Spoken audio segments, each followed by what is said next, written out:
Hi, it's your friend Bob. That's right. It's Bob Saget's Here For You is the name of this wonderful thing that I'm loving doing because I'm not alone. Though I don't hear you, I'm not alone. And I get to talk to you guys. I'll always be calling you back. You call that number at the top of the thing, on the thing, with the thing and the thing. And John Stamos was the first person I knew that had to say his name, every single episode. Otherwise, I don't know, it's sacrilege. But he is the first person that I heard going with the thing and the thing and the thing. But I think it was an old comedy thing that people would say about their thing when they're talking about a thing. But at the top of this thing, it tells you a phone number to call, and you leave a message, and then I call you on times that you'll see on my Instagram and on my Twitter, and it'll tell you when I'm going to call you and talk to you people out there, whoever you are. Would love to hear from other countries, but it's always Pacific time. So I know some of you are asleep when I'm doing this, and I hope you sleep well. I've been very fortunate in my life to have some genuine friends for a long time. And I don't always have guests on here, but when I do, it's always a special guest, every single person. And every person I talk to that I call is a special guest because that's how I feel about people. That's how I was raised by my dad. My dad would go to a gas station and he would say, I'm friends with that guy now. And I said, he just sold you gas, Dad. He's my friend now, Bob. If I broke down and I needed him, he'd be there. And you know what?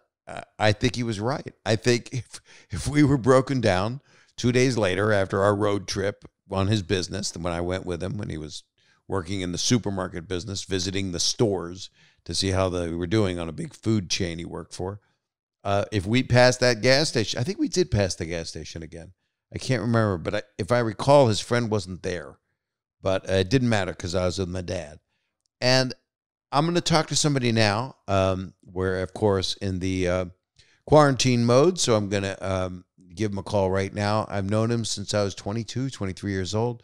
He is an incredibly wonderful person, a joyous person, a deep person, and he's been a host, but more importantly, he's been just an amazing soul. He's a great actor. He's an incredibly kind person. He's an incredible stand-up comedian. And so here we go. We're going to talk to my friend Howie Mandel.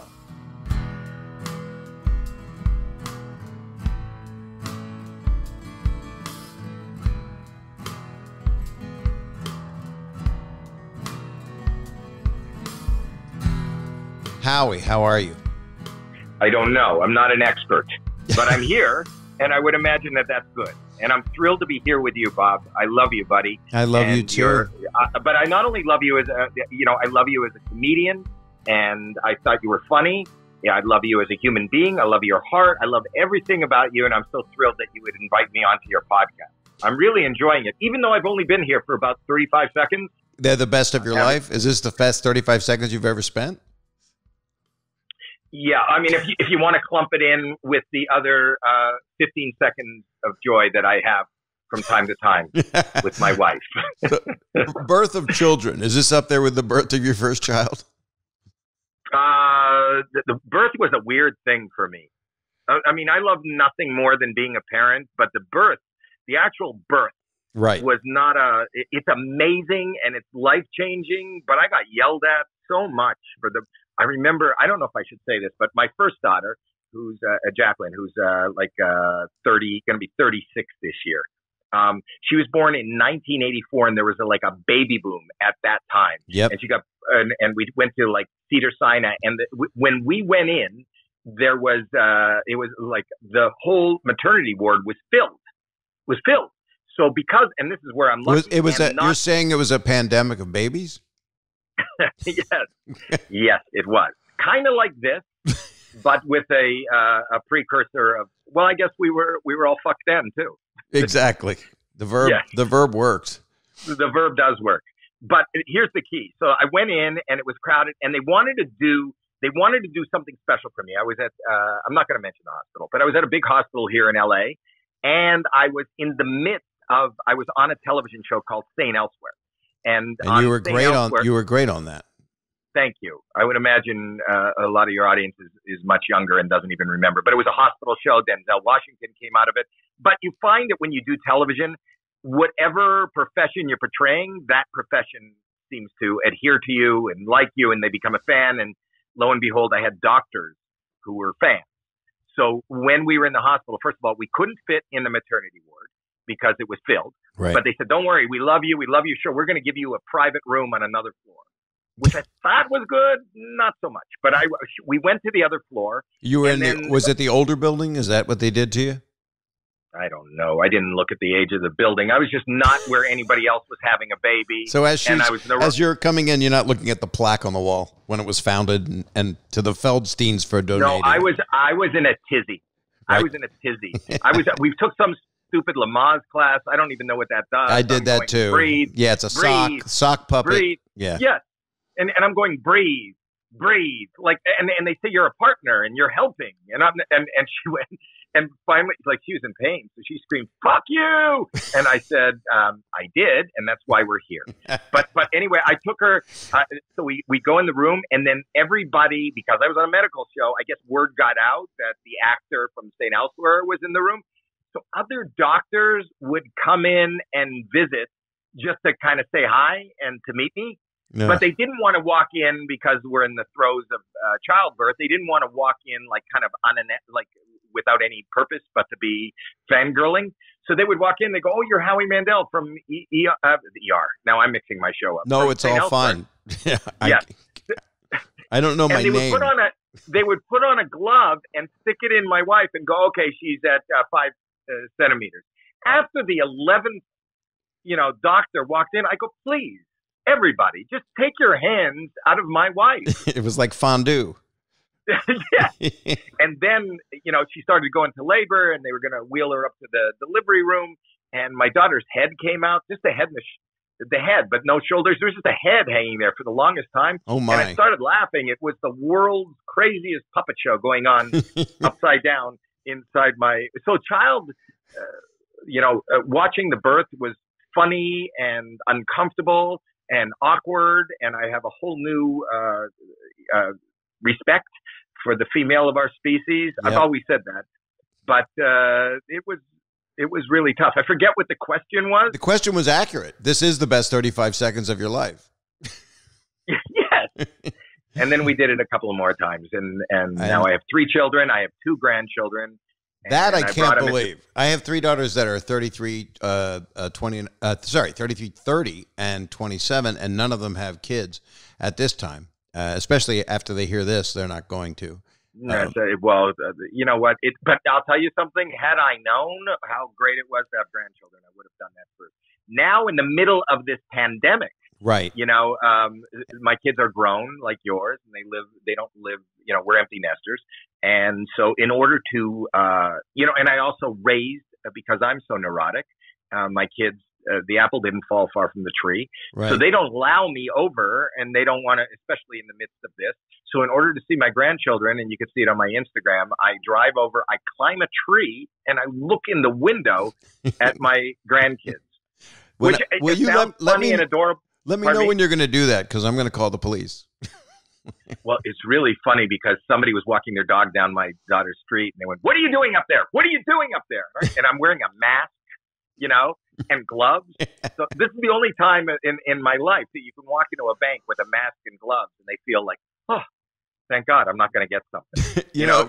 It's very interesting to me that you were talking about the glove and all the gloves that were going into your wife. And did they even know that the roots of your comedy, that you would close with that incredibly iconic glove on the head? I mean, right. Talk about the circle of life. When you met me, my whole career was putting a rubber glove on my head. Right. And now my first time on your podcast, everybody's wearing gloves. Well, this is what I wanted to talk to you about, because you and I connected recently. We did that wonderful benefit for comedians and really helped a lot of people, which is struggling comedians, which is good to help. And then we connected more. And we know each other since we're 22, 23 years old, when I would come to Toronto and try to be a comedian there. And we were talking about this is a lifetime ago. It's like we're completely different people. But what's interesting to me, and I've talked about it, is that you're kind of a prophet now. I mean, I played an OCD guy on Full House that was always cleaning, always, got to clean everything.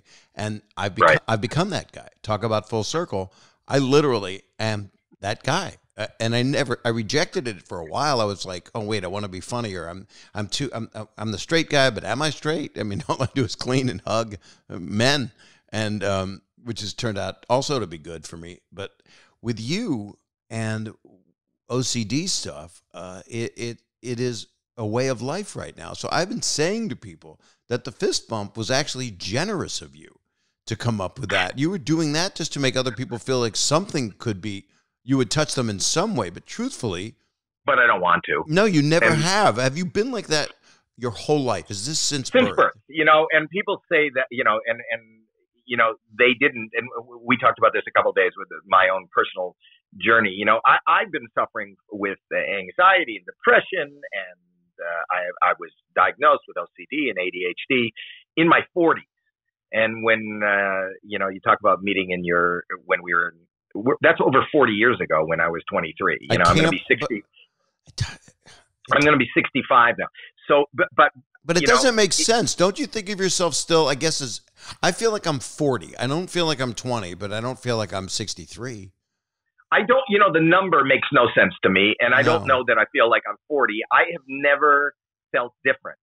I feel like, and maybe it's, I don't know if it's youth, but, I was as a child, you brought it up, because I suffered so much and usually silently until I was 40, I always felt not like an old man, but always like there was a lot of pain. And whether that pain was mental or whether the pain was discomfort or whether the pain was awkwardness, I used a lot of that pain and it became my comedy and it became my career. And, I feel like the luckiest guy in the world.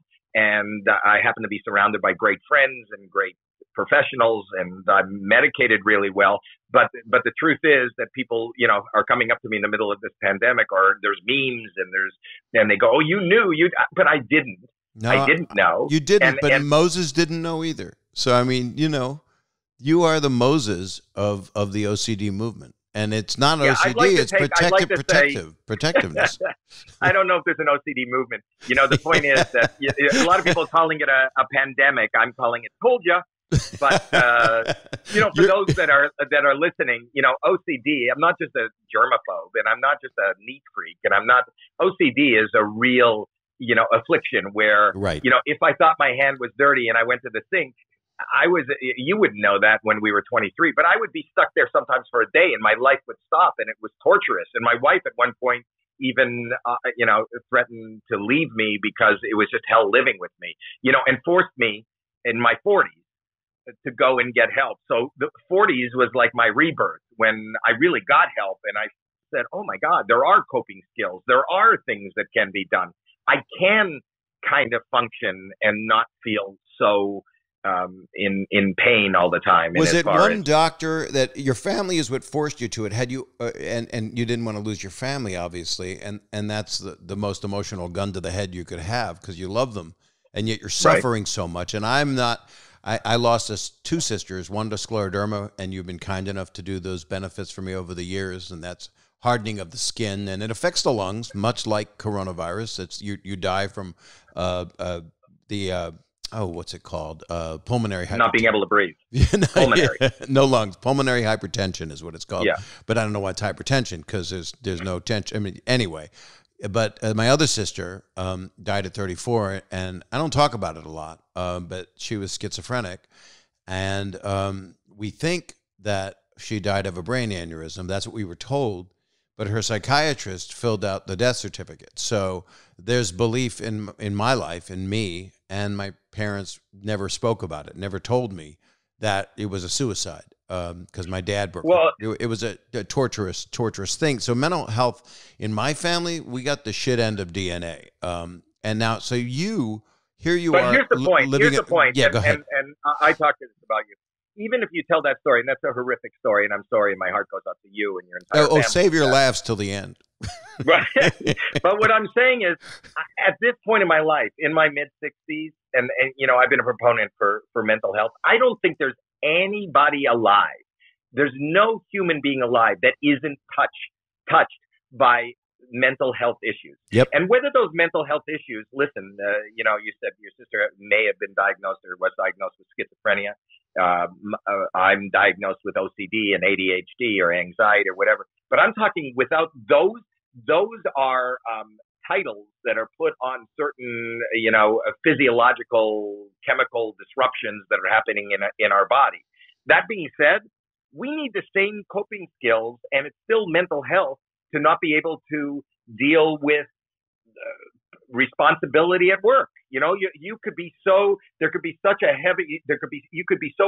with fear that you can't even function. You can't be productive. Right. Give me a coping skill. Give me something to do for that. I've been through that. You've been through a lifetime of it. I've been through a lot of it. I was OCD. I still am.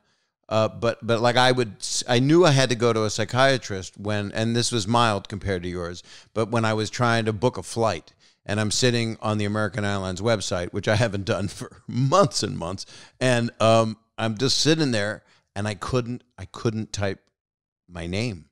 I couldn't, and there's people out there that are so debilitated right now, they can't fill out a form. They can't, there's nothing they can do. Like they need to get their Medi-Cal or whatever, and they cannot physically cope. So right, but I think that's the that's humanity. I think that right. How many times has somebody in the family been diagnosed with a catastrophic illness, and then how do you function? I remember when they called me and told me my dad had cancer. I didn't have a psychiatrist to tell me how I'm supposed to deal with my feelings. How do I get through the day? How do I show up for work? How am I there for my kids at the same time as my father is dying? Or even, as we talked about at the beginning of this podcast, having a child. That's a responsibility. All of a sudden, there's another human being in your life that is totally dependent on you. It's life or death. Sometimes the weight of whatever just normal life is just too much to function. The fact that and I always say this, I want people to take care of their mental health the way they take care of their dental health. I agree. The fact that we're born with teeth doesn't, there used to be commercials where they go, look, Mom, no cavities. You just went and got checked. Nothing hurt.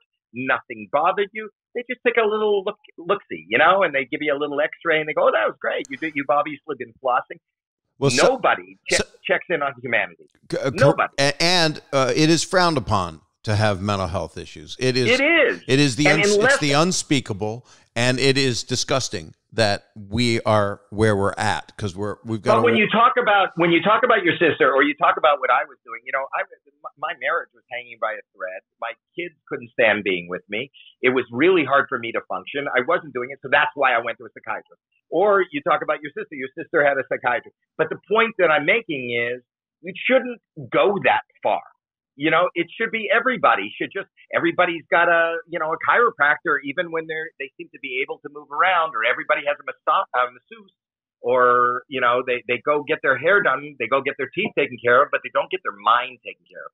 And that's almost, in my mind, almost more important, if not just equal to your physical health. And Howie, those are the fortunate people. Then we know what really goes on in the world, which a lot of people do and don't care about, that are people that, he did this horrible crime against humanity with a gun because he had mental health issues. And that's not a person that probably has been to a dentist or took care of working out or doing what we're fortunate enough to be able to do. But even in any community, whether you can afford it or not, I think the first step, and I really truly believe it, is even like a conversation that you and I are having right now for free. The point is, when the biggest issue we have with mental health right now is the stigma. Forget about the cures. Correct. Forget about and that's free. We could fix that for free. So that if somebody said, even if you couldn't afford health care or whatever, but you could say, hey, listen, I'm just really depressed and I can't function today. Can you help me? Yeah. Can you help me? Can you do something? That doesn't happen in middle America for people who can even afford health care and going in. The stigma is the biggest. If we can cross that hurdle one step at a time, don't put the cart before the horse. If we could just talk about it, if we could see that you know, you and I can afford to get ourselves and our families taken care of. Well, And my people care. friends forced me to go. I mean, it was like 9 people that said, if you don't go to the psychiatrist, we're going to kill you. So it's a similar situation. Well, it is. But the point is that even the fact that you and I, from the generation we come from, that, you know, even to fight it, you know, if your tooth fell out or your front tooth started turning brown, you wouldn't question that you would go to the dentist. You wouldn't need 10 friends. I know people. You've met people. You ever do stand up in Ontario, California? It's the meth capital. Right. They don't mind brown teeth that are on hinges. Right. But you know, they're taking care of their mental health. They're self-medicating. They're doing that, and they're more comfortable saying, you know, I got to go do a hit of meth than to say, you know what, I'm not functioning well right now. Can somebody talk to me? It's so much easier for them to say, you know, I need my crack. Well, it's easy to go negative. It's easier to not try to aspire to be positive. I know you a long time. I know you most of our lives. We know each other, 2/3 of our lives. The reason you became a comedian is the flip side of the pain. Same here. And I did it because I always adored you because you always were positive. There was always something. So I figured, okay, there has to be a part of you that woke up in the morning every day and thought positive. And then for me, I would wake up feeling so positive, not all the time, but some days when I wasn't depressed. For my whole 20s, I was manic depressive. But then the day weighs on you, and then the world weighs on you. And throughout the day, I would slowly decompose. And then I would go do stand-up to get a fix of that adrenaline, of that feeling you get of communicating with people, in front of people, with people. And it was kind of an artificial sense of gratification. Whereas now, I mean, what you bring people now, and when you're back live performing, when we're able to do it, when our extremely short agent, Steve Levine, is able to send us out. He's microscopic, by the way. Did you know how small he's gotten? I've never actually met him. I only talked to him on the telephone, but he's told me he's very tall. I've been with him for like 30 years now. Same here. I left him for 5 years and then tried other people and then decided, don't switch toothpaste. He's the best guy. You know, my story's a little different than yours. I wake up dark. You know, right. That's what I thought you were going to say. My natural resting place is dark. The way my panacea, you know, this wasn't a career that I pursued. It was a career on a dare. I went to Yuck Yucks, which was the Canadian comedy club in the mid 70s to late 70s. And, you know, I wasn't into disco. I wasn't a big drinker. I have no sports. Well, you had a business. You had a good carpet business, didn't you? I was in retail. And but I never went to discos. That was all the rage then, you know, people were going out to clubs. It was Studio 54 in New York and whatever club there was. Yeah, I mean, I had a comb over. I looked like I was teaching welding. I don't know how to dance. I don't know how to. Your TikToks, I'm sorry. I have to argue with that. And some people are like, oh, TikTok is, you know what? People go, don't watch your phone before you go to bed. It calms me down. It brings me joy. It does. I like it because it's 15-second spurts, and to me that's like reading a novel. It's like sex. I danced for 15 seconds. But my point was that I went there, and somebody dared me to go on because they'd amateurs. I did it, and what gets me through each and every day, personally, and regardless of the audience of that, is distraction. So I need to distract myself. I need to be thinking about anything. I need to get out of my own head, because if I go in my own head, it's dark, and it's like an escape room in my own head. So that if I'm doing something else, if I'm standing in front of an audience and in that moment, there is nothing that is better for me than that live moment. And I hear laughter, and ultimately I'm just trying to make myself laugh. And if I make myself laugh, I always say, if I'm not laughing, I'll probably be crying. So I try to laugh, and I try to be silly, and I try to do things. And I can't believe that this is a job. And I can't believe that this paid my rent. And I can't believe that this is feeding my kids. Nobody is more thrilled, excited, and surprised than I am that I, even today, make $1 doing what I do. Well, I want to talk about what makes you then incredibly sad. Okay. So no, Right. I'm joking. I was looking for a good segue into a break, but we're gonna take a break. We'll take a break, and you know what? If you take a break and we're not talking for a minute, when you come back, I'm gonna be really sad. Okay, perfect. And when I say break, I don't mean a psychotic break, because I don't want people to take it the wrong way. Oh. That's called poor taste, mental health humor, and we'll be right. I'll be right back. We'll all be back.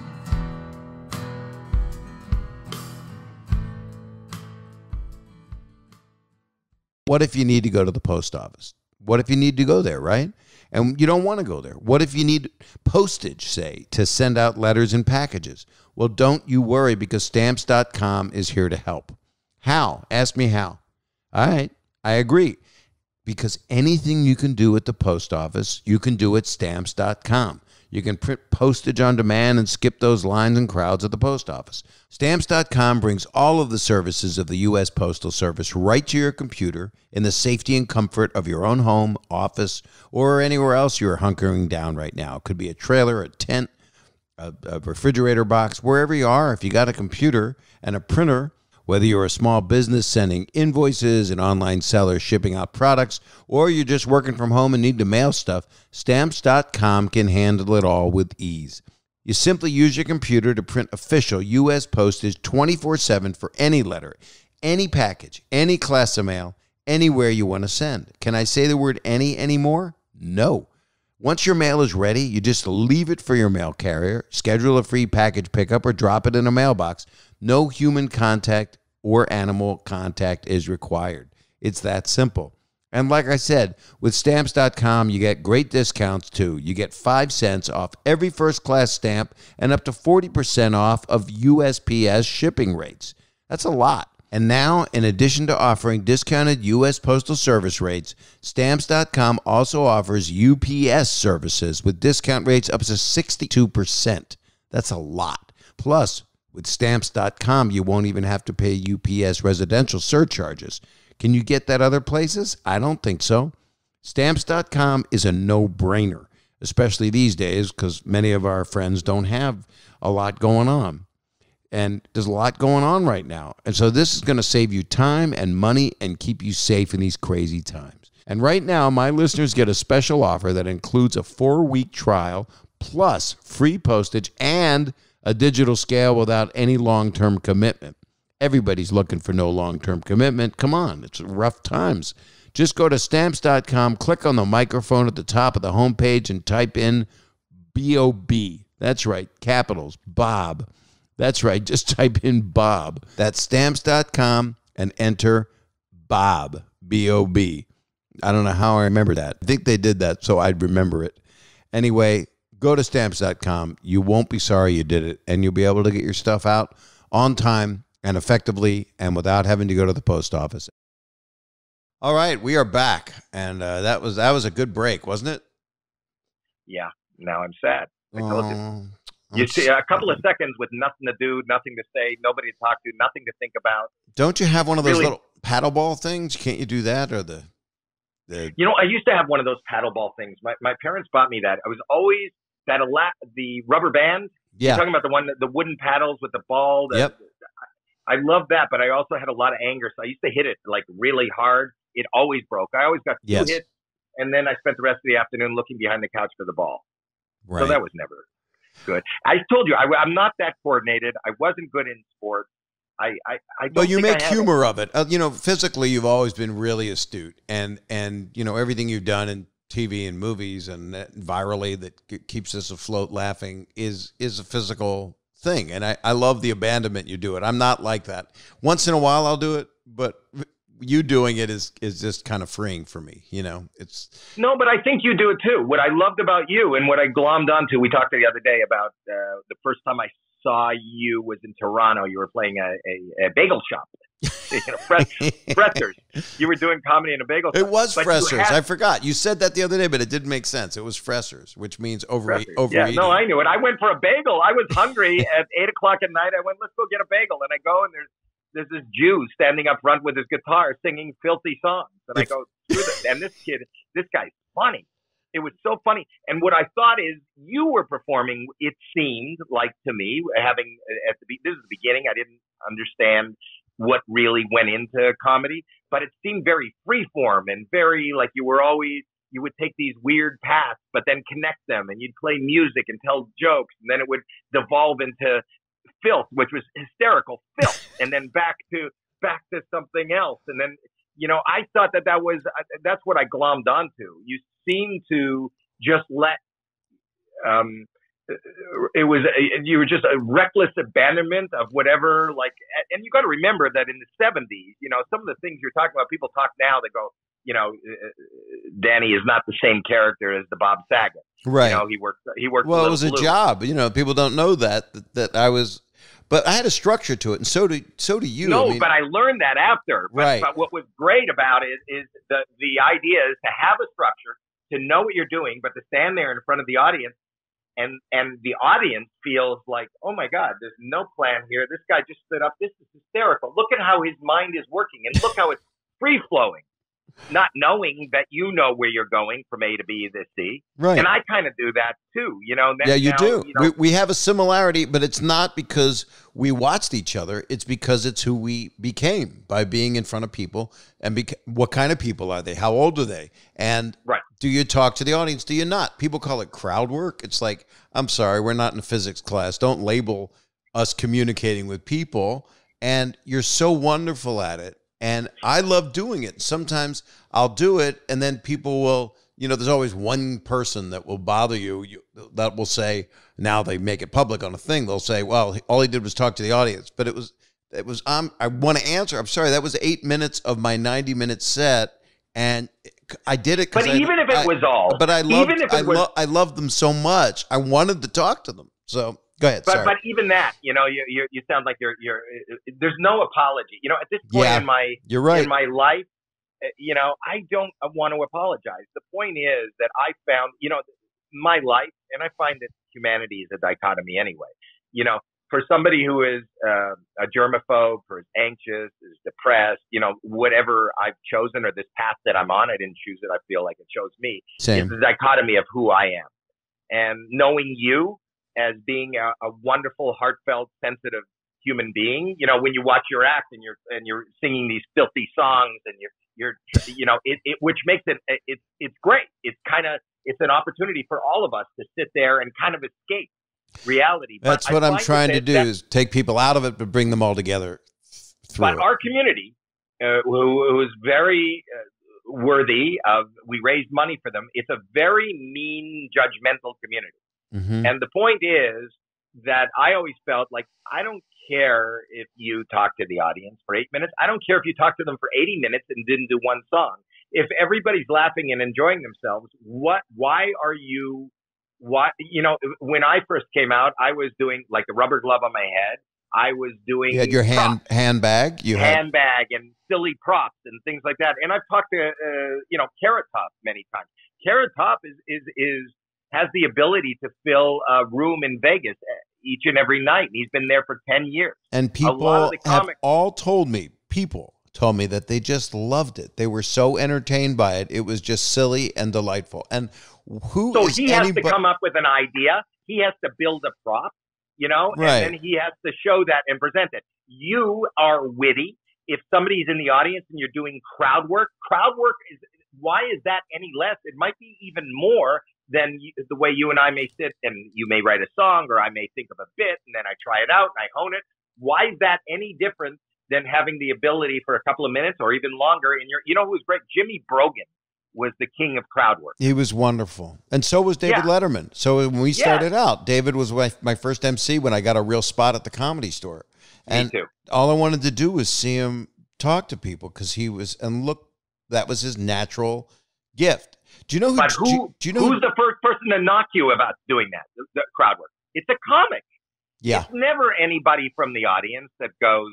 It wouldn't be somebody from the audience. He didn't even do his act. He just talked to that would never. That's a comic that would do it. Well, say that to Don Rickles, who was a friend of mine, and I got lucky that happened. And a lot of it was planned. I mean, he would make fun of different people, and sometimes he would pick on a nationality, and the people he was looking at in the audience were not there. It was just No, I know. it was hilarious.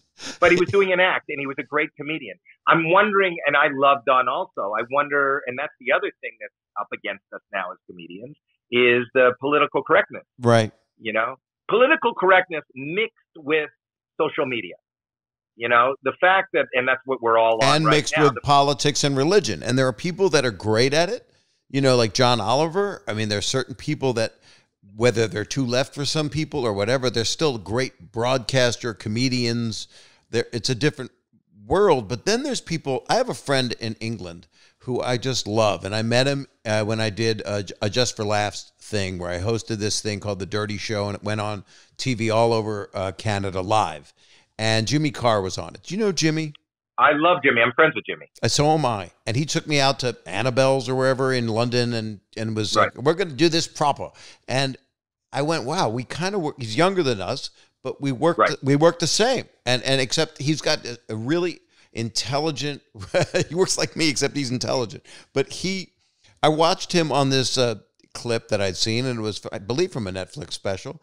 And he was so great in what they think is impromptu, but then it's a heckle, it's the return heckle that is one of his prepared, it's our bag of tricks that we have sitting there sometimes. And he's so awesome. And I know that he has, some people go, oh, he's arrogant. It's like, I wish I was that arrogant. He's just... Well, he's not arrogant. That's the persona. That's part of the comedy persona. I know. He's wonderful. I just adore the guy. I love Jimmy. But I'm just saying that people are really hard now, and it's really, we were talking also the other day about, Mike Binder has this great show that he's directing that's coming out on Showtime in September it's called going to be The Store. Yep. And I told a story about, like, the person that kind of influenced me most to not be afraid and to kind of just, when it comes to comedy, it was Richard Pryor. Same. And I watched Richard Pryor go on every night and kind of hone live on the Sunset Strip. Yeah. And I watched it in its roughest stage all the way to what I believe is one of the most brilliant cinematic comedy pieces ever. We were there at the same time. We saw this together. We saw the same thing. But what was interesting is in those moments, there were some nights, and Paul Mooney was writing with him, where he didn't really, like, a moment that didn't click, right? Oh, yeah, which was for sure. Almost more enjoyable. But, and not only did it not click, but it was shocking to the audience. It was, whether you're talking about religion or drug use or horror. The point is, could you do that today? Could you do that? I'm so afraid of somebody. Chappelle takes care of it because he has everybody lock away their phones. And he also goes up and goes into the belly room, the smallest room at the Comedy Store, and he'll do 3 hours, and he'll let it dwindle down to nothing so he can get his thoughts out with people present. And the truth is, that's the brave, smartest way to do it rather than do it in a room of 400. But I was emceeing a lot at the Comedy Store for years, and I'd bring up Richard, and sometimes he would get a standing ovation, always at the top standing ovation, because he was the king at that time, and deservedly. And then I would see it just dwindle, and by the end he would get applause, but a few times you would just see it ramp down to a quietness, which was true with several people that were bold and willing to do what he really used the room, those rooms, to really work out stuff and take the beating. The art form. He was truly an artist, and it is an art form. And the art form was about, how do you know if you're, at that time, as you just said, he was a big star. So when he shows up, like if you show up to a club right now, the crowd's going to go crazy because they love you from television. They love you from 40 years of a career. But if you really want to try out material, you could sail on that laughter. You could sail on that excitement of they're seeing Bob Saget, But then if you really want to know whether it works, when we were amateurs before we were known, that's how we honed a really good act. That's how we got made, because we didn't have that standing ovation before we said a word. No, to be known as a gift. And that's what people have told me over the years, like Rodney and people that were mentors to me would say, you've got to, have a killer 10 minutes, and then you've got to also be able to fail. And I do it now. I still go up once in a while. I went up at the Comedy Store, and I had something I wanted to work on because I have a new hour. I'm ready to do a special. And then the pandemic hit, and I had to call off Canada, actually, and pull back all those dates and reschedule everything until the end of the year or next year. And I'm ready to talk and tell stories, different kind of me, but still irreverent and weird. Yeah, it's really interesting. I'm getting more real about what happened when I was a kid with my dad, reflective stuff. But I went up at the store a couple weeks, 2 months ago, geez. And I decided I'm going to do 10 minutes, and for 3, I'm gonna possibly just die 1,000 deaths. And it did not do well, because it's something that I know is going to work, and I just have to hold on to the tiger's tail with it until I can get there and figure it out. And that means I need to be able to go out and do it, which is a long time. But you need to fail. You need to fail to know whether it was good. If it fails once and then you tweak something, and then the next time it doesn't fail, you know that you've worked it, and you got to be able to hear the gears grinding. You got to know. Well, it's like being an actor too. I mean, I've done Broadway stuff, and it's like you try something different with the same material, and people, there's the old story of Sir Laurence Olivier. He's like incredibly depressed after a performance, and someone comes back and says, that was the most amazing performance I've ever seen anyone on this earth ever give. And he was completely depressed because he answered, supposedly, I don't know how I did it. And that's why he was so depressed, because he doesn't know how he got into the zone. And some actors do. Some actors, I saw this great inspiring thing. Somebody from their high school asked me to give advice. And I said, watch Denzel's commencement speech. And it's all about fail as soon as you can. And I don't remember what university it was for, but it was, fail. You have to fail, and fail big, fail hard. And that's what builds the outer armor we have. I mean, But failure is, even if it's not your failure, even if it's somebody else's failure is the best thing to learn from. It's so much easier to take away from failure, whether it's yours or somebody else's, than it is from success. Because sometimes you can't put your finger on why it's so successful. You could see, it's easier to go, well, that's not funny. That doesn't work. Nobody understands that. Well, the reference went right over my head. Then you understand why that doesn't work. So you go, okay, so then I'm going to hit the reference harder. Or try a different reference, see if it's a placeholder for another reference. Right, but if you see somebody else on stage and they're just killing, you know why it's funny, but you really don't know why every second is working. Right. It's the audience will tell you why every second is working. I always believe that even though it is a skill, and I'm not taking anything away from us, we're also really lucky. I've talked to people about, we go to amateur night. You go to amateur night, we've all been there, and people get on stage, and there's nothing worse than watching a comic just dying. But so many times you'll see these ridiculous acts, and you go, well, what made them even get up there? Nobody is up there on their own fruition. Everybody's up there because they had a friend or some family member that went, you're so funny, you should be a comedian. Yeah. The luck of the draw is that whatever your sensibility is, whatever you think is funny, other people, a larger group than more than just family members agreed or just happened. And that's luck. But Howie, I've got to ask you this, because I spent 10 years being incredibly depressed. I remember when you got St. Elsewhere and you left the Comedy Store, and I was still hosting in the main room and the OR original room, and at this 3-room big club, ladies and gentlemen, getting kids and boys and girls. And I thought, I'm never, ever going to get a job. I'm never going to get anywhere. I'm going to be here hosting. Oh, Mitzi told me Richard bumped me because he's got to go on, and I was okay with that. And I got to bring out Robin and was friends with Robin. But it doesn't, it's all your friends, and then everybody slowly left. One comedian said to me, who no longer works, he said, I'm going to go do a show in New York. Have fun staying here. And it was like, oh, no. Well, I don't know if you remember it, because I didn't leave. I did St. Elsewhere, but at the same time, I was showing up the Comedy Store. Oh, that's true. You were. I'll tell you the truth. And Robin, and you were there with Robin a lot. There was it was a running thing going for a while. Yeah. The thing for me was, and it still is today, stand-up comedy is where my heart is. And regardless of America's Got Talent, Deal or No Deal, Bobby's, well, anything I did, stand-up is what my wife is upset with me now because I still do more than, up until 10 years ago, up until I started on Deal or No Deal, I was doing 300 live dates a year. Now I do just over 100, which is still a lot. That's a lot. With AGT and everything else that I'm doing. And I drop in the West Side Comedy Club. I drop in at the Comedy Store, not as much because I live in Santa Monica during the weekends. And whenever I play, if I play a theater or a casino and I'm staying overnight, I'll find out if there's a comedy club in town. I love dropping in the comedy club, a local comedy club at 1 o'clock in the morning when there's 4 people left and they've watched 5 hours of bad comedy. It's so much fun. It really is. And that's where I can write. That's where I feel creative. It brings me back to that excitement that we felt when we were both in our 20s, when, it wasn't as easy. But I'm also cognizant about as good as we get.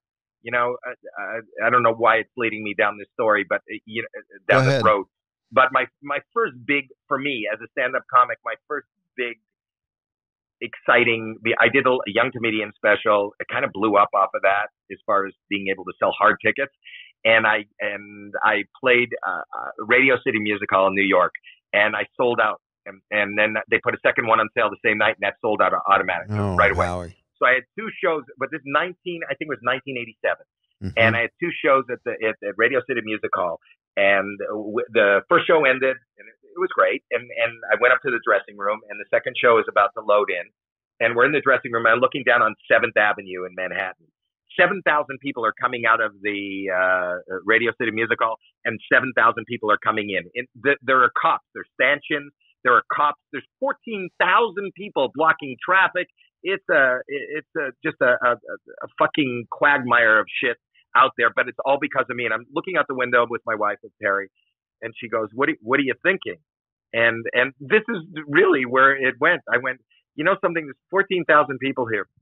This is the biggest city in the world. I think there's 10 million people in New York. That means 9,986,000 people don't even give a shit that I'm in town. And that's how I always think. There's always more people. I'm always thinking that don't like it. Yeah, and it depends on where, and depends on where your career's at, and how we go through waves, and what theaters we're playing out on the road, and what's the size of that one, and what's the next bigger one, and what's the next bigger one. Oh, well, Joe Rogan's playing that. Oh, okay. So what's the next one, and then what's the other one? What's and then there's casinos, and you know what? We're going to take another break because I have things I want to talk to you about. This is going to be a 14-hour broadcast, if that's okay with you. Okay. Okay. Okay. So, what do I do during the break when they go away and they're listening to commercials? Do 3 jumping jacks. All right. Okay. I'm gonna go. We'll be right back.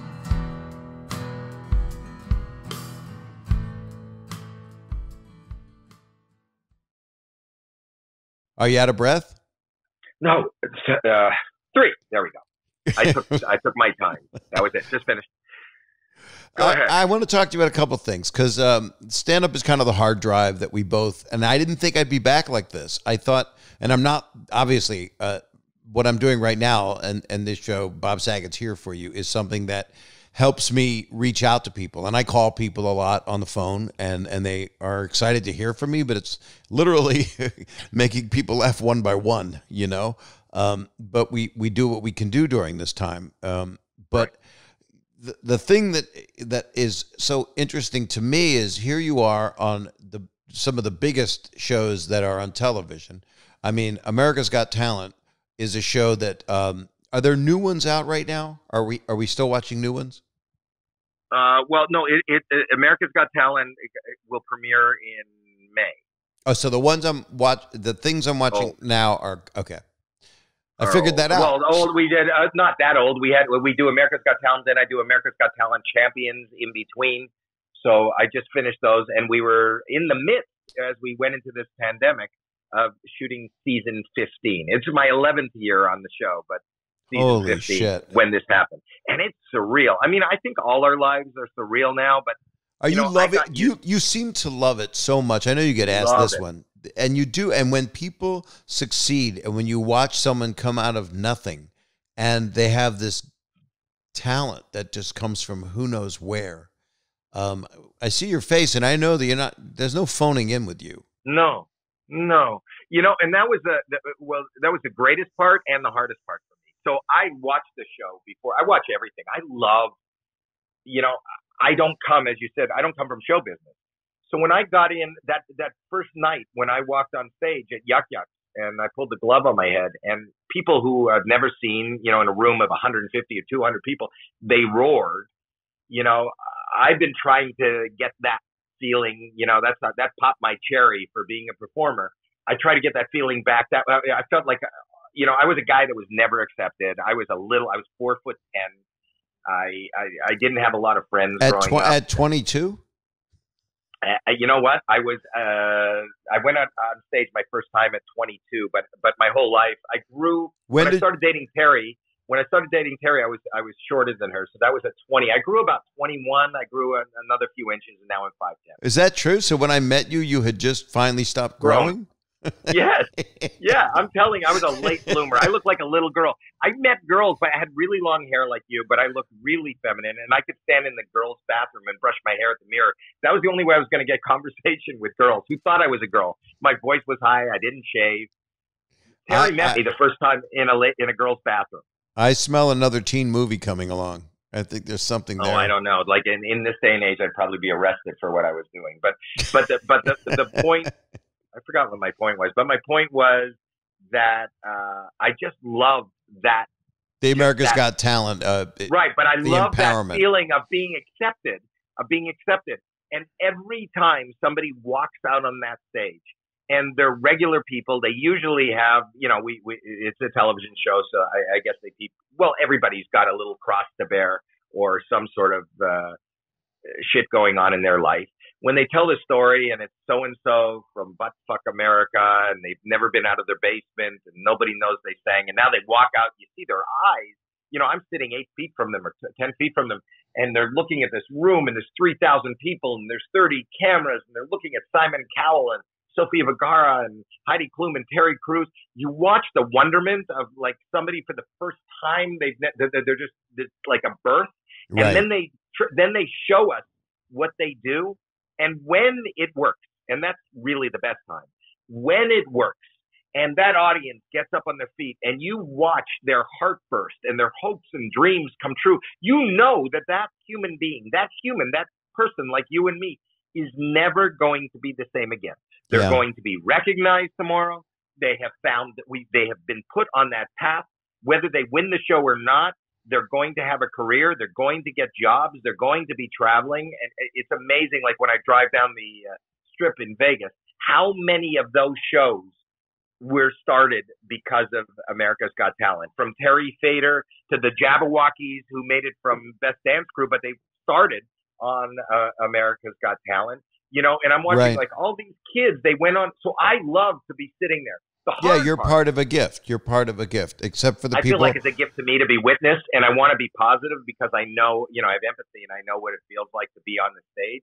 But they know what they're getting into. The hardest part for me was, but I learned really fast, is, you want to be really nice, but sometimes what they do is not great. And maybe I'm doing them a favor in telling them that it's not great, but then sometimes the audience turns on me. And here, as a guy like you and I, but you do it in a more constructive way. You're not doing it I'm trying, right? I'm trying, but that you're sometimes, even if it's constructive, you're put in a position where there's a room of 3,000 people booing at you. So that was the thing that kind of I had to get used to and was really hard for me on the show. Especially when I first joined the show, we used to travel the show. Now we do it all in LA. Right. But if I was coming from like Miami, Florida, if we were, auditioning, like American Idol travels all over the place. If we were auditioning people from Miami, Florida, everybody was like a local favorite or, the hometown kid. So now when you go, well, I don't think this is really worth $1 million. I think that you really barking up the wrong tree. The whole audience would turn on you because this is Miami's baby, Right. And that was really hard for me. I've had a couple of those moments in life, but mostly they've been really good. Deal or No Deal was another moment for me. Well, that's interesting because you paved the way for me. I had a show that only lasted 2 seasons, and it was with the same people. One versus 100. You were really good. Well, thank you. Yeah. And I'm sure you helped it along too. I know you did because here's what happened. In 2005. In 2005, when I got called, they said well, first of all, I don't know if you know this, but I was in a real depression. I had done a pilot. It didn't work out.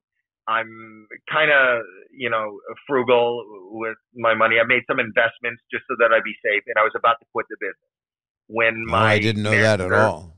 Yeah, my manager, Michael Rotenberg, who I love since we were kids. I mean, I know him since. But then. as much as we beat ourselves up on the inside, I was getting beat up on the outside. 2005, I had done these series. I had done Bobby's World.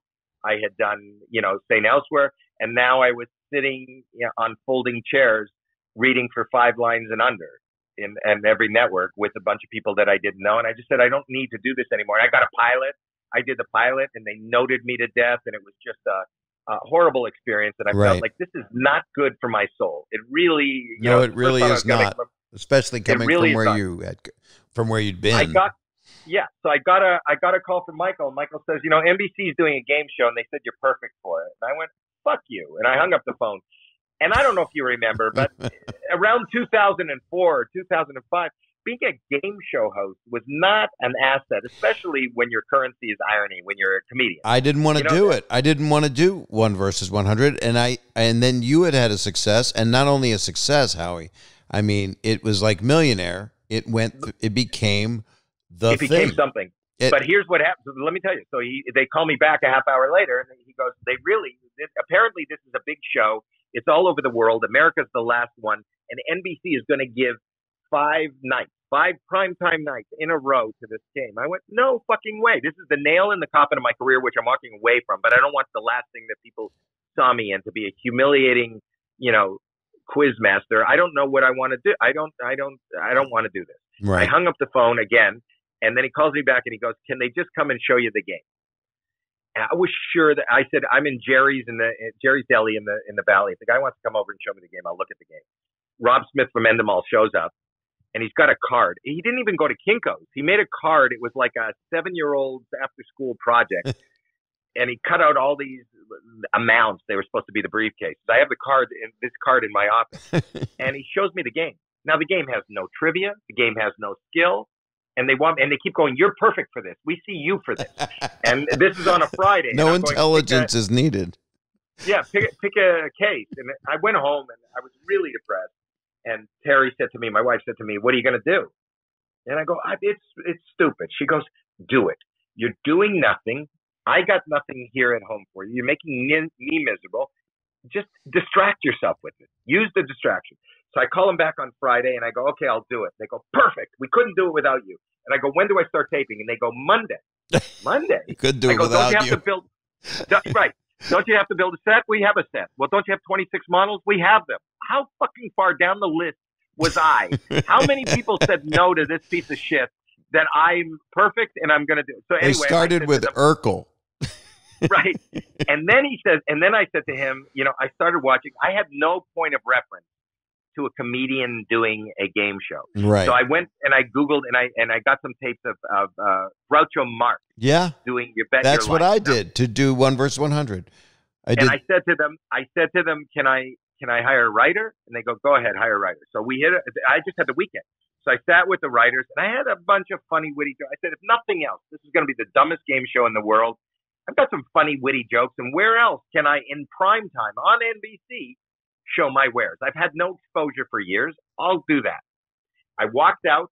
The first contestant was this woman named, and I've done 600 episodes since. So even to remember this is how much it moved me. Her name was Karen Van. And she introduced herself and she had 3 little guys. She's a single mother. She said she's never owned a home. She didn't have health insurance and this would change her life. And then all of a sudden, and I noticed that she's on a set. She's got a glaze in her eyes. Like she's never been on a set in Hollywood around, 15 cameras, 300 people, all this. And I gave her the first offer. I think the first offer was $5,000. She went, no deal. She didn't even think. And I went, shit, she's $5,000. I don't know where she was from. She's from Iowa. She's not from LA or New York. And then the next offer that came in was $20,000. And I said, I won't joke around because I'm going to distract her. She's really got to think I'm looking at the kids there. This is real. And first and foremost, I became a human being, a father, and a husband. And I started talking to her like I would talk to my kid. I go, listen, the next offer is $20,000. Listen to me, Karen. $20,000. Tell me something. How long would it take you? I don't know what you do if you're a cashier to get $20,000 in the bank. Well, it'll take me 5-6 years. How much is a down payment on a house? It's like houses where you live are like $100,000. You could buy a house. You could have insurance. You could change your life. And she said, no deal again. But I ended up, my whole thrust became about getting the contestants to leave in a better place financially than they had come in with. I threw all my jokes and all my shtick and all my things. The first time I didn't do voices. It's the first time I didn't put a glove on my head. It's the first time I didn't do the jokes that were written for me. I just wanted people to leave in a better place. I was so embarrassed when I finished the taping of the 5 shows. I told Terry, they were going to air in 2 weeks. I told Terry, let's get on a plane. We flew out to Tortola in the Caribbean. I just didn't want to be around the TV. I was humiliated. Right. And I get a call on that Monday from Rob Smith going, did you see the ratings? I go, no, I didn't look at anything. He goes, it went through the roof. I go, what did? He goes, the show. He calls me back on Tuesday, even bigger. Wednesday, even bigger. At the end of the week, 100 million people had watched the show. I landed back in Miami. Within 30 seconds, the first person went, deal or no deal. And I had a catchphrase. It's the biggest success of my life. Not only that, as they did, you were the next guy.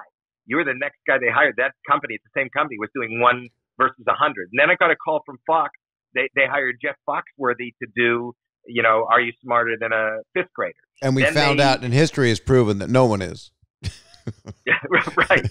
But now it is normal for comedians to do game shows. Right. And not only that, Steve Harvey is doing every one. But Johnny Carson came out of Who Do You Trust? And then they put him into Nighttime. And millennials, Johnny Carson was on the television. But what's interesting to me is I ended up with the same thing. I was doing 1 versus 100. I would do a joke that was a little irreverent for prime time. They would cut it out. I'd be upset about it. And then I realized the closeness that I had with the people. And that's what I'm doing this for.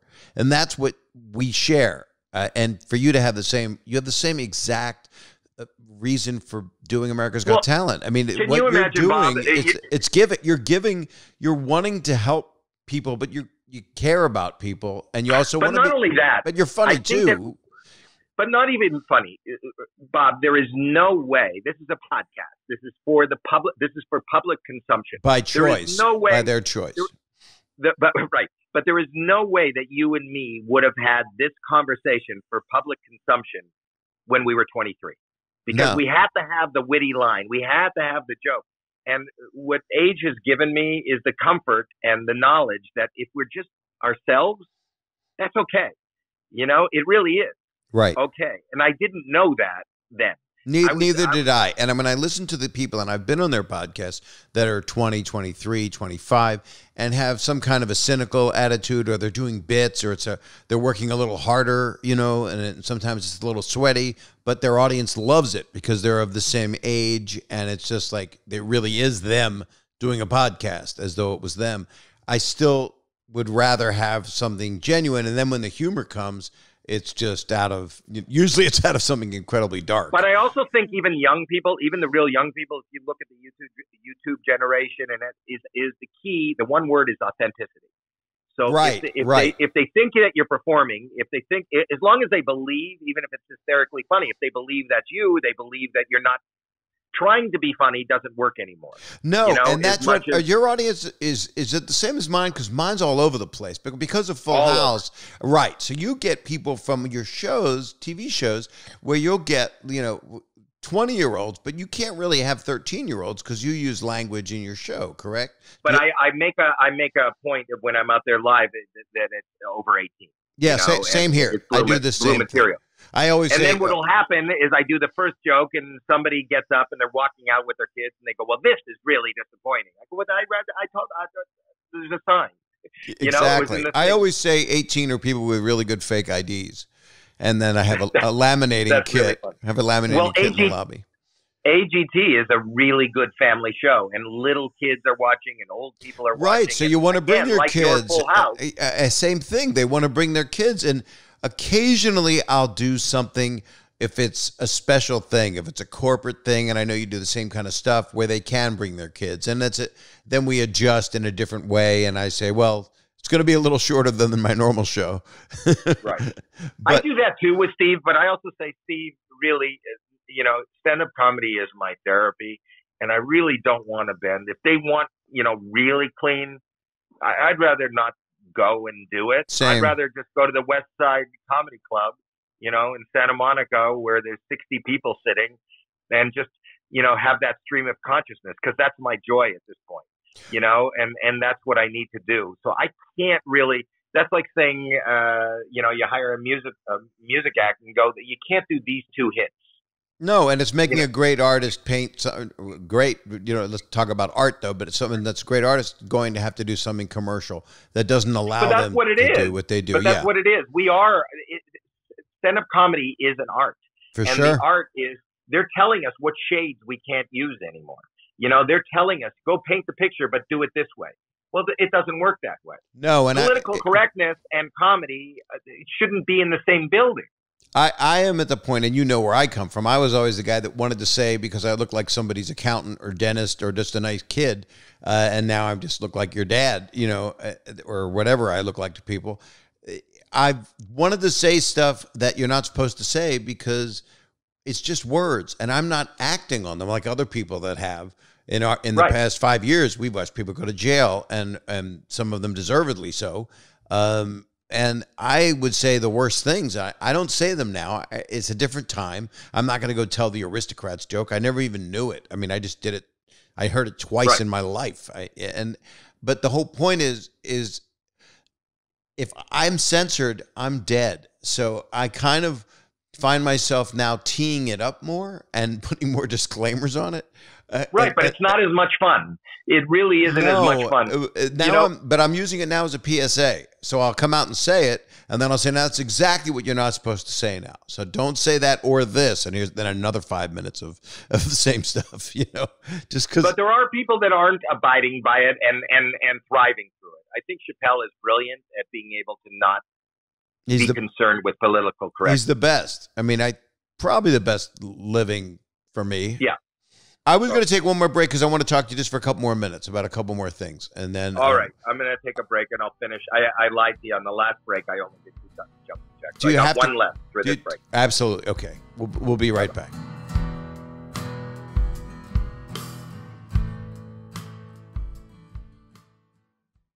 All right. Are you relaxed now? Do you feel like this was a good discussion? Woo! Yeah. Going well. What did you do during that break? The last jumping jack. Oh, you did more? Oh, the other. I lied about the 3 in the previous break. How many had it been the first time? How many jumping jacks? I love it. People don't know. They just listen to podcasts in their car, wherever they are, and they got their earpods in. They don't realize we keep taking breaks. And it's not because there's commercials paying for your production of it. It's really, people don't realize how tiring and how much effort goes into just a podcast. This is so tiring. Just talking to a friend, like we did like last week, and we literally talked for quite a while. And it was, by the way, that conversation I shared with some of my family, my daughters, and it was incredibly impactful for me. And that's for people out there to hear that sometimes people go, well, I haven't heard from so-and-so for a year or 2 years or whatever. As you get older, as we're at this place where we can't even believe we're in our 60s. I mean, it's insane to me. Crazy. And then we know people that I'm friends with Norman Lear. I name drop it as much as I can. He's 97. And he smacks me in the face and goes, you're a baby. And I'm like, I got to hang out with you more. But the thing is, what really is special is we pick up right where we left off, and it's even more meaningful, especially. And I think people, this is what I wanted to get at, because during this time where we're all in quarantine, where so many people are looking for someone to talk to, and I asked I asked you if you could talk. When's a good time? You're like, Bob, I've been telling everybody, anytime, fucking call me anytime. I'm sitting here. So, well, the truth is, and the bright side of this whole thing is, this is a really scary time. And, even for myself, this is like an emotional roller coaster, really, really tough. But the beauty is that this is a shared experience, and not with just a couple of close friends or acquaintances that you haven't talked to in a long time, with the world. Yes. So this, and I hope people take away from you should use this time and this crisis and this lockdown as an opportunity to kind of reach out, touch base, get in touch with your empathy, care about other people, find new ways of doing things, be more creative than you've ever been before. I believe that we're going to come out the other side of this with better relationships with close friends and friends that we haven't talked to in a long time.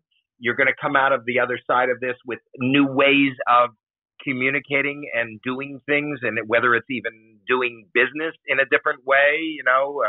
Everybody's on social media now. Everybody's Zooming with each other. People, even if you're in another city, you can kind of get together and be entertained, or maybe even be calmed down with other people. There are new ways of doing business. I've been you and I have been doing some charitable things, but they're new, interesting ways where we don't have to show up to a studio to do it. So it makes accessibility more. This is not a good thing, and I wouldn't wish it on anybody, but you know what? It is on everyone. Yeah, please go finish. No, well, I was going to say, we have to, people go, oh, I just lost a relative to this, and there's people right now listening that lost somebody. And I have friends, someone who knows someone, and right. it's real. This is very, very real. And there's going to be another form of it in the future one day, even though it's been 100 years to get to something like this, to be a black plague or something, cholera, insanity that we're going through, more people than ever on the planet. And yet we have to be positive, as negative and as scared and as neurotic as you are, as I am. Everybody's in fear, but the thing that I try to promote is that people don't isolate, that they isolate in terms physically, that they are safe exactly as they're supposed to be because it's working on stopping this thing. But also, to let themselves open to communicate, because some people don't want to talk to anybody, and they're just so depressed, Howie. They're just in a cocoon, and that's what's so important about what you're saying is it has to open up the channels so they're not alone, so they don't want to end their life, so they're not feeling that it's hopeless, because it's not. It is for some, and that's the saddest part of the whole thing. But to reconnect with you, I mean, it's so funny. I never heard the word Howie and a tear come to my eye. It just, it means so much. But the thing about it is, and this is what, even when I was suffering in my 40s and I ended up going to the psychiatrist, and all my fears and all my neurosis was coming out and all the things that were happening, one thing she said to me is, nobody gets out alive. You realize that? Yes. We're all going to die. Yep. And whether it's COVID-19, whether it's a bus running you over, whether it's, you're 99 years old and you die in your sleep, you're all going to. So any moment of our existence, we got to figure out how to live the best life we can live. And that's what we have to do. Generations before us lived through wartime. People lived through poverty. You see video of people in third world countries with a smile on their face, and they're living in the jungle. We have to figure out how to live, not how to survive, how to live. And we have to live in the moment. And this particular moment, even anybody who's listening to this podcast, this moment is the only real moment. That's what we talked about. And in this moment, if you're listening to a podcast, you're in a good place. You're in a really good place. I don't know what's coming up in the future in the next 10 minutes. I don't know what happened to you yesterday. But in this moment, you got to live for this moment. And that's what I do. And every waking moment of my life, regardless of what's happening, I just get through and try to enjoy or fulfill whatever I possibly can fulfill from moment to moment. And life is just millions of moments put together. And so don't ruin this moment worrying about what's going to happen a few moments from now. That's the other thing, is people are so worried and they're thinking of what's going to happen. But the truth is, this will pass. This is going to pass. It is not going to stay this way. And it's very hard to explain that to people, especially when they're fearful, when they've been touched by it, when they're very young and scared and don't even understand where this is coming from. And it's understandable. I mean, it's insane, but it's going to pass, and goodness is going to come out of it. There are still great people in the world. There are still loving people in the world. And before we went into this pandemic, I mean, 3 years ago, I didn't think I'd be out doing stand-up. I kind of thought I was done. I'm going to do some acting. I'm going to direct some stuff. I'm just going to do what I want to do. And then when the world got so full of so much Tower of Babel screaming at each other, and then in our country, so much separation and anger and yelling, and from every side, doesn't matter what you represent or believe. And I just felt so much injustice. I said, I got to go out and play. I got to go out and get people to feel good. I know you feel that way. I know you're like that. You do that. Right. And well, so I started. My biggest philosophy in the world is Nike's philosophy, and that's just do it. Yeah, don't think about it. Don't plan it. Just do it. I think I wish Nike was a sponsor. My sponsors are meth and really bad weed named after me. Do you have any pot named after you? I have marijuana named after me. You have a marijuana named after you? Yeah, there's Bob Saget sativa, and I don't get a piece of the merch. It's not right. Wow. People. And what is the Bob Saget? Is it just a chill? Is it for sleeping? Is it being creative? Well, it's what I've been trying to tell people for years. You suck on me and you sleep well. You just don't inhale me. That's all. Where is this? Is this at MedMan? I don't know. I Googled Bob Saget and pot, and there's a bunch of shit that comes up, and it is a little. You know, the best thing I had, the weirdest and best thing I had, you know, when I was doing Deal or No Deal, and we were talking about it was going through the roof. I had the soul patch. I liked it. Did you have that? Yeah, Adrian? Did you have the Adrian Brody trimmer where you would trim it up like nice, like? I didn't. They trimmed it. The person who did my makeup. I know her. I know her. When I didn't take care of it, I shaved it all off. Right. But when that show was at its hottest in salons where they did waxing and hair removal for the ladies, you could get you get the landing strip, you can get the Brazilian, or you can get the Howie Mandel. And so they had that there. And it was actually kind of taking off a little bit. And at that time, my son, who's 30 now, he was 20, he was dating. That's the last place you want to see your dad. You know, you get her home, you drop her. Dad, what are you doing here? Well, for me, it's like I never want to be like taking my wife to a waxing parlor. Not that I ever have, and my daughter is coming out. That's not good. That's my next business. I'm going to open one of those. I think we could talk for hours, but I think this is a good place to end. But I do. It will. I do think that I don't want to call you the pandemic prophet, but it's alliteration. Otherwise, it's not funny at all. But it is. You really, or as my friends call me, pee-pee. But you were aware of the germaphobe OCD thing. Is kind of, I really do think that you are the messenger. I mean, I don't think people should take lightly what people would give you crap about. Now, I've been made fun of my whole life for it. Now I don't want this to come true, though. This was my nightmare. Nightmare is just a bad dream. And all I'm telling you is, and I'm hating it. But you're not alone, Howie. You're not alone now. And now other people. You've got the minions of the world going, oh, my God, this guy was like this his whole life. How sad. Yeah. But look how you conquered it. Look how you go through. That's what's so. You know what? I don't know that I've conquered it. And we're all fighting. And life is a fight. And it's a fight worth having. And we're all in this together. But you haven't surrendered to it. You haven't won it because you live it. But you haven't surrendered. Right. You get and now up. I got a big team fighting. We're all on the same side. That's what it is. That's what it is. We're all. I love you, Bob. I love Thank you, you so Howie. much. Give my love to Terry, although she knows because I talked to her once you're asleep. All right, and my love to your family. Thank you so All right? much. Anytime, I'm here for you. Thanks, everybody. Talk to you later. Bye-bye. Bye. Well, that was such a pleasure. I love him. Howie is just one of the most genuine people and honest, right?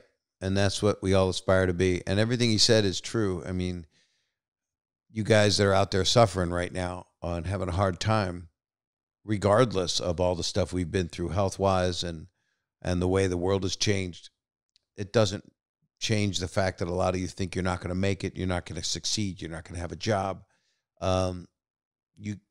You can, and try to think positive if you can. Try to think that maybe even hearing this, you went, okay, I'll give myself another shot. And not a shot. I mean, don't do that. I mean, if it's an EpiPen, if you're diabetic. Anyway, that was the end of another episode and another horrible segue. And you've got to do the normal stuff I got to tell you to do, which is review and rate and subscribe. And I'll be doing this forever, I have a feeling, because I'm enjoying it, and I hope you guys are. So be well. And if you need somebody, I'm going to say it. I have to say it. Drum roll. Oh, we don't have one. I'm here for you. Wow. I said it. All right, guys, take it easy. Ciao. Ciao. You can't end with ciao. Oh, hey, peace out. Yeah, that's okay. Bye.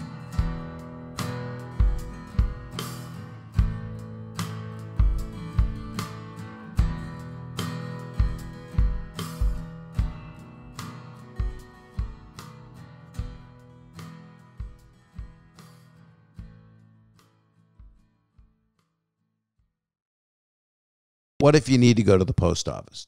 What if you need to go there, right? And you don't want to go there. What if you need postage, say, to send out letters and packages? Well, don't you worry, because Stamps.com is here to help. How? Ask me how. All right, I agree. Because anything you can do at the post office, you can do at Stamps.com. You can print postage on demand and skip those lines and crowds at the post office. Stamps.com brings all of the services of the U.S. Postal Service right to your computer in the safety and comfort of your own home, office, or anywhere else you're hunkering down right now. It could be a trailer, a tent, a refrigerator box, wherever you are. If you got a computer and a printer, whether you're a small business sending invoices, an online seller shipping out products, or you're just working from home and need to mail stuff, Stamps.com can handle it all with ease. You simply use your computer to print official U.S. postage 24/7 for any letter, any package, any class of mail, anywhere you want to send. Can I say the word any anymore? No. Once your mail is ready, you just leave it for your mail carrier, schedule a free package pickup, or drop it in a mailbox. No human contact or animal contact is required. It's that simple. And like I said, with Stamps.com, you get great discounts too. You get 5 cents off every first-class stamp and up to 40% off of USPS shipping rates. That's a lot. And now, in addition to offering discounted U.S. Postal Service rates, Stamps.com also offers UPS services with discount rates up to 62%. That's a lot. Plus, with Stamps.com, you won't even have to pay UPS residential surcharges. Can you get that other places? I don't think so. Stamps.com is a no-brainer, especially these days because many of our friends don't have a lot going on. And there's a lot going on right now. And so this is going to save you time and money and keep you safe in these crazy times. And right now, my listeners get a special offer that includes a 4-week trial plus free postage and a digital scale without any long-term commitment. Everybody's looking for no long-term commitment. Come on, it's rough times. Just go to Stamps.com, click on the microphone at the top of the homepage, and type in B-O-B. That's right, capitals, Bob. That's right, just type in Bob. That's Stamps.com and enter Bob, B-O-B. I don't know how I remember that. I think they did that so I'd remember it. Anyway, go to Stamps.com. You won't be sorry you did it, and you'll be able to get your stuff out on time and effectively and without having to go to the post office.